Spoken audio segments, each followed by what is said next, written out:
4 দফা দাবিতে টানা তৃতীয় দিনের মতো রাজধানীর কাকরাইলে অবস্থান করছে জগন্নাথ বিশ্ববিদ্যালয়ের শিক্ষক শিক্ষার্থীরা। পূর্ব ঘোষণা অনুযায়ী শুক্রবার বেলা 11টার পর শিক্ষার্থীদের কর্মসূচিতে অংশ নেন সাবেক শিক্ষার্থী এবং শিক্ষকরা। বন্ধ করে দেয়া হয় মৎস্য ভবন থেকে প্রধান বিচারপতির বাসভবন পর্যন্ত সড়কটি। 3 দফা দাবি নিয়ে এখানে বসেছি, কিন্তু এখন আমাদের 4 দফা দাবি।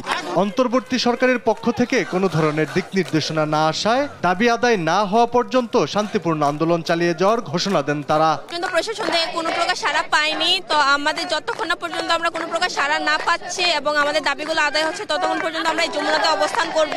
আমাদের যতদিন দাবি না হয় ততদিন আমরা এখানে অবস্থান নেব, শান্তিপূর্ণভাবে অবস্থান নেব।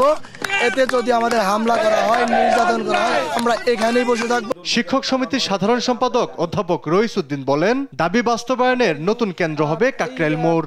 সুস্পষ্ট ঘোষণা ছাড়া ক্যাম্পাসে ফিরবে না বলেও সাফ জানিয়ে দেন তিনি। আমাদের সবার বক্তব্য থাকবে একটি, সেটি হলো আমাদের দাবি পূর্ণাঙ্গ রূপে মানতে হবে, অথবা বাংলাদেশের ইতিহাসে এই কাকরাইল মোড় আরেকটি জন দাবি বাস্তবায়নের কেন্দ্রে পরিণত। আমরা এখান থেকে এক চুল পরিমাণ সরব না।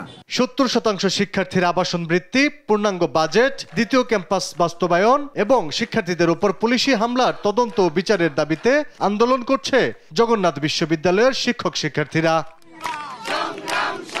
আলী আকাশ, দেশ টিভি, ঢাকা।